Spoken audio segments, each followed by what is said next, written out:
ನೀವು ಯಾವತ್ತಾದ್ರೂ ಯೋಚನೆ ಮಾಡಿದ್ರಾ ಒಬ್ಬ ಚಿಕ್ಕ ಕ್ರಿಕೆಟರಿಂದ ಹಿಡಿದು ಒಬ್ಬ ದೊಡ್ಡ ಕ್ರಿಕೆಟರ್ವರೆಗೂ MS ಧೋನಿ ಅವ್ರನ್ನ ಯಾಕೆ ಅಷ್ಟು ರೆಸ್ಪೆಕ್ಟ್ ಕೊಡ್ತಾರೆ ಅಂತ?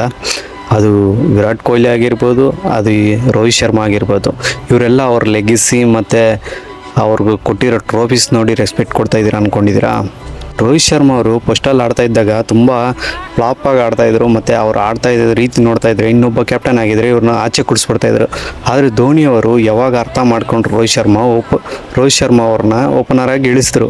ಅವಾಗಿಂದ ನಾವು ನೋಡಿದ್ದೀವಿ, ನೀವು ನೋಡಿದ್ದೀವಿ ರೋಹಿತ್ ಶರ್ಮಾ ಅವರು ಹೆಂಗೆ ಆಡ್ತಾ ಇದ್ದಾರೆ ಇವಾಗ ಓಪನರ್ ಆಗಿ ಅಂತ.